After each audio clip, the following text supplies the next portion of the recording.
So 11 brand new movies in March. Today we're talking which ones were good and which ones were bad. Let's do it. What's up, flick fans? Welcome back to the channel. Let me be honest with you real quick. I think this year got off to a mediocre start. I thought January was fine. A couple of good movies in there. February was terrible, dreadful. One of the worst months that we've had in a long time. Boo! So we needed March to come through. That's what we're doing. You see the tier list. You know how this works. We're going to put each movie on the tier, and at the end of the video, we're going to rank them. And let's start with the movie that I was really looking forward to in Creed 3. Now, obviously, now with the Jonathan Majors stuff, couple of behind-the-scenes things, that's something I don't want to worry about in this video. I'm just going to talk about the movie. And the movie, in my opinion, was thoroughly entertaining. I enjoyed the anime influences. This is one that I think lives up to the first movie. Not quite as good, but it's on the level at least. I think it's better. It's on the level at least of the second movie. And I was a pretty big fan of Creed 3. Before I put Creed 3 on this tier, I want to pause right here and ask you, if you're here and you want to provide a like, it would be incredible. It would help the channel. I really respect it and appreciate it. Thank you. I want to do it. I want to put Creed 3 on the great tier. I genuinely believe this was a great sequel. If you can't tell, I'm trying to move through these a bit quicker than usual. Keep your attention. Be fast-paced for the kids. That being said, I did not review Guy Ritchie's Operation Fortune, a movie I was pretty excited for. I think the cast is great. Aubrey Plaza, Jason Statham, Hugh Grant. Another Hugh Grant movie, but this movie was in limbo for a long time. It finally got a release date in the United States, and I watched it. It was a Guy Ritchie spy movie, not on the level of some of the others. I thought The Gentleman was a really entertaining time, and this one had entertainment to it. I thought it was a bit stylistic at points, and Aubrey Plaza's character really interesting. Jason Statham's character, a character that we've seen 1,000 times before, and the heists themselves were, they were okay, but I just found myself watching the movie and immediately forgetting about it when I walked out of the theater. Sometimes you can have a pretty good time with certain scenes, and then you walk out and you're just like, I don't know if I remember. So it is a forgettable time. It's not the worst time you're going to have in the theater, but it's one that didn't do anything incredibly other than a few of the performances. And so unfortunately, Guy Ritchie's Operation Fortune goes on the meh tier. It's just one that, frankly, I forgot about. Adam Driver and dinosaurs. I think the premise is cool, right? This guy goes back to Earth, realizes, oh my God, it was 65 million years ago, and he has to do things for his family. But then you start watching the movie, and I don't want to spoil anything, but I'm just like, that's not what I thought it was going to be. I mean, it is what you thought it was going to be and doesn't take any risks, doesn't try to do anything different, but the actual premise itself is less cool than what I first saw with 65, and so I'm watching this movie thinking how disappointing it is that that is the case, and then, I'm waiting for the big thing to happen, and you have some emotional moments with Adam Driver, and you have certain moments in there that may or may not tug on the heartstrings, but again, like Operation Fortune, I walk out of the film and I'm thinking, I am not going to remember that. I'm not going to sit back and say I hated the experience because there were some great scenes. I thought the use of certain CGI-filled shots, it's a lower budgeted movie, you could tell that at points, but they tried to work their way around that. And I think the main relationship between Driver's character and this young co-lead was nice, but again, it's just I'm not feeling these last two movies. I'm going to go on the meh tier yet again. 65, mediocre. Scream 6. There are some things about this film that, frankly, I need to go back and see it again to put together in my head. The more I thought about certain plot points that unravel or ravel towards the end of the film, I'm like, that doesn't make sense. That doesn't tie into that as well as I thought it did when the movie ended. Look, it's a fun film. It's a fun experience. I think the setup is great. I like what they did with certain characters. I like the fact that they said, we're not going to throw in as much nostalgia bait as maybe we could have, but the way they work around it is great. And certain sequences, the subway sequence was great. Some of the better, more entertaining Scream things that I've seen from this franchise, and taking it to New York was the best possible thing they could have done. So really good elements. I still believe Scream 6 is a good movie, but again, it's one of those I'm interested to see what happens when I watch it again. Children of the Corn. Well, I'm tired. I'm so tired, man. This is one of those movies that you go and you watch it, and it feels like work, and it feels like a job, and it feels like I'm wasting my time, and it feels like I'm wasting my money. I mean, I didn't get a screening for this, and if I got one, I would have said no. I'm not doing that. I'm not going to watch that. But I went to watch it, and it was as bad as I imagined. I mean, sometimes you watch a trailer, and then you just look at the fact that it got pushed 2 years, 3 years, whatever. Who cares? Who cares? Who cares? This movie stinks. I think this franchise is not very memorable. I've watched the first movie. I don't remember the first movie. I need to go see it again because I need a refreshing taste of children. I need a taste of corn. I love corn. I really like corn. I'm just tired in general. And then I'm talking about Children of the Corn, and I'm making myself more tired. This movie's awful. Go watch my review just to hear my thoughts. Tetris. Taron Egerton, I really like him. Look, I really, really like him. I think he was amazing in Rocket Man.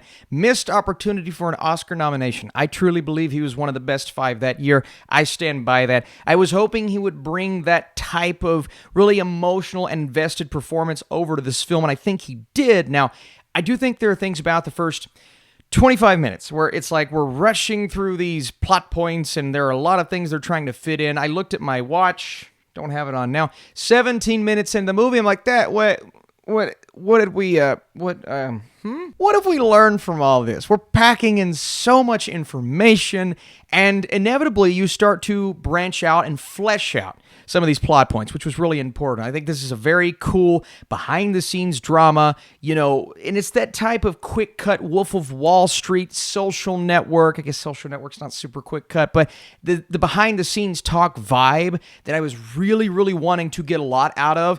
And while I think the true story is fascinating, I really do, I just didn't get a ton from the dialogue, and a lot of it felt like a cartoonish, rushed version of what could have been a great movie. And then I think I saw Air, which isn't on this tier list, but I saw it right after I watched Tetris, and I said, Air is a better version of behind-the-scenes drama than Tetris. So, I'll give it another chance eventually. Probably not. I think I'm lying to you. I'm not going to watch it again, but I think it's an okay film. There you go. Inside, and not the Bo Burnham one. That one's great. Got it good, now get inside. Now you have Willem Dafoe giving a performance to where it's really all him throughout the movie. He carries the film on his shoulders. It's about this art thief who's trapped in this New York penthouse after he tries to do this heist, but it just doesn't really go as he planned. So he's locked inside with all of this art, and he has to use these inventions and really innovation and just survival techniques to survive.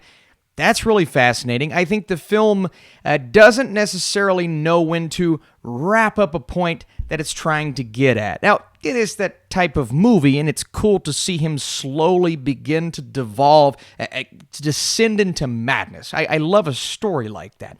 But they didn't fully take advantage of that. Now, they do take advantage of Dafoe's performance. I thought that was genuinely great. But I just wasn't getting from the story and the plot and really even the filmmaking what I was getting from his performance. So if I had to rate his performance, it would be like an 8-9 out of 10. But the movie surrounding that just didn't quite entice me on the level that I wanted to. But again, when you have Dafoe giving a performance that good, it's hard not to at least respect and appreciate the movie. That's why I'm going Inside on the okay tier, right next to Tetris. 2 really good performances. Murder Mystery 2, another movie that I didn't review. Obviously, I was in Orlando with all the other YouTubers. That was great. We'll talk about that at the end of the video, but I thought the first one was okay. I thought it was a good enough time. It had this silly, schlocky Adam Sandler nonsense in there that I'm just not a fan of right now. I loved it in the 90s. I have not loved it recently, but I am loving what Adam Sandler's doing with his career.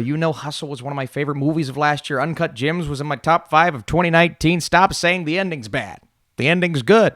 But Murder Mystery 2 is once again backtracking. It's going back to the nonsense of old, and it doesn't have as much of an enticing plot as the first movie had. It's a bit inconsequential when the consequences are certainly being laid out. And I understand it's a movie that it's not going to take itself seriously, as it shouldn't, but make the comedy funny. Make those moments impactful. Have me laughing and at least chuckling. The first 20 minutes of this movie are so nonsensical and dumb to where the plot is uninteresting. It's not that it doesn't make sense. You get it. But you meet all these ridiculous characters. And you're walking through the thing and you just so stupid. Get it? Because the CGI flamingos have diapers on.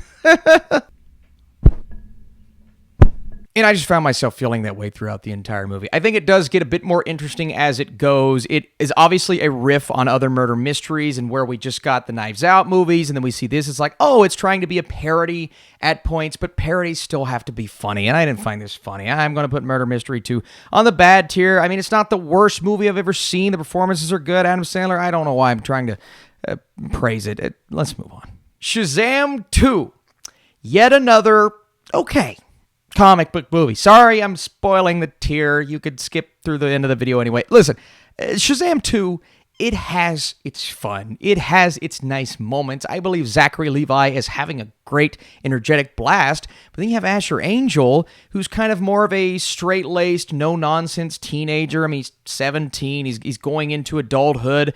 That's really how someone that age would act. But then you throw it to Zachary Levi, and he's still like a 14-year-old again. And there's a drastic difference in those two performances. And then you get into the villainous side of things, and you just don't really care about the villainous side of things. But I will say, I love a good family-centric story. I like the bonding between the siblings. I like the fact that they're throwing some curveballs. And David F. Sandberg, I mean, he brings in his horror technique to the big creatures and the big dragons. So that is really fun. I think there are so many fun elements in this movie, enough to make me put it on that okay tier. I just, I'm getting to the point where I expect more from superhero movies, and that didn't quite deliver for me. But Dungeons & Dragons. Dungeons & Dragons is the best, hear me out, comic book movie of the year. It's not a comic book movie, but it's what I had hoped to get from Shazam and Ant-Man. A fun time, bit of a predictable time, bit of a cliche time, but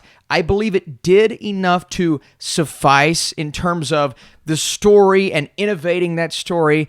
What got me was the humor, the self-aware nature of these characters, the fact that they are in a Dungeons & Dragons movie. So like the game, they're trying to build things as they go, and sometimes it just doesn't work out. They have to pivot. Each character falls into that category, but it works extremely well. There are stakes that you actually care about. There are, relationships that actually matter. The cast is awesome. I mean, there were some emotional beats that they try to hit, and you're rolling your eyes like, that was kind of silly, or the character didn't fully deliver on that line there.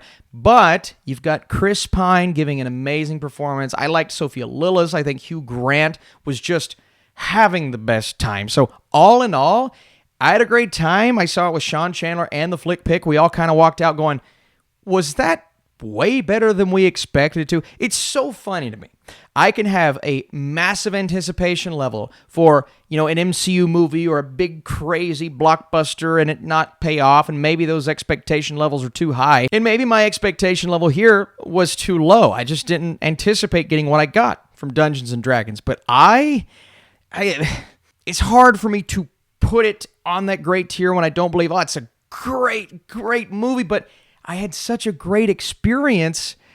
I mean, maybe I'm playing the comparison game. I'm going to put it on that tier. I really am. Last but not least, John Wick. I'm still thinking about this movie. I'm thinking about this movie, and I want to go see it again on the biggest screen possible with the best stereo setup possible, even though I've already done that. It's like, how often does a movie make you feel like that? It's so freaking rare.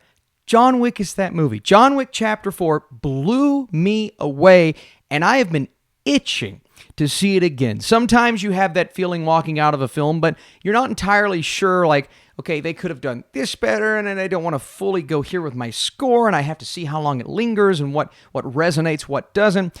But so far, so good. So far, I have had the urge to go rewatch this movie, and I haven't really thought about any of the negatives, right? I genuinely believe this is one of the best action movies of the last several years. You know why it's good. If you've seen the movie, you understand the craft, the attention to detail, and just the character work in a franchise where the character work was an afterthought at first. Look, I love the first John Wick, but it's like, how do you expand this world? How do you do more than what you've already done? But they did it. They've done it. I loved it. I haven't stopped talking about it. I argued for it. I mean, I have done every single thing in favor of this movie except see it again. And I'm going to go see it again because this is an awesome movie. It's an awesome experience, and I freaking loved it. If you're still here and you want more monthly videos, if you want to drop a like, that would be awesome. Be sure to comment a movie that I missed. I know there were several this month. What would you recommend? What would you not recommend? And let's start at the bottom. Children of the Corn, obviously. Murder Mystery 2. Yep, it's bad. On the meh tier, I'm going to keep it how it looks. 65, slightly below, a bit more of an entertaining movie in Operation Fortune.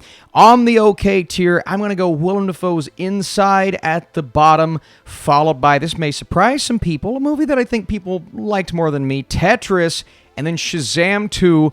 It's fun enough, right? On the good tier, Scream 6. On the great tier, this is really difficult. Part of me wants to put the more, big surprise above Creed 3, but I just can't do it. I thought Creed 3 was great for what it tried to do. But on the awesome tier, John Wick Chapter 4. I love this movie, man. As you can see, it was a pretty balanced month. A lot of okay movies. You still got your meh, your bad, your films that's so forgettable. I want this next month. I want April to be better. And I think it can be better. So please, leave your thoughts down below. You guys didn't see this last weekend. The streams are on Sean Chandler's channel. Go check those out. I got to hang out with a lot of really cool people and meet everybody here, as well as Coy Jandro and Perry Nemiroff. All really respectable and wonderful individuals. Thanks so much for watching this video, and I'll see you very soon with a review for Super Mario. Wahoo!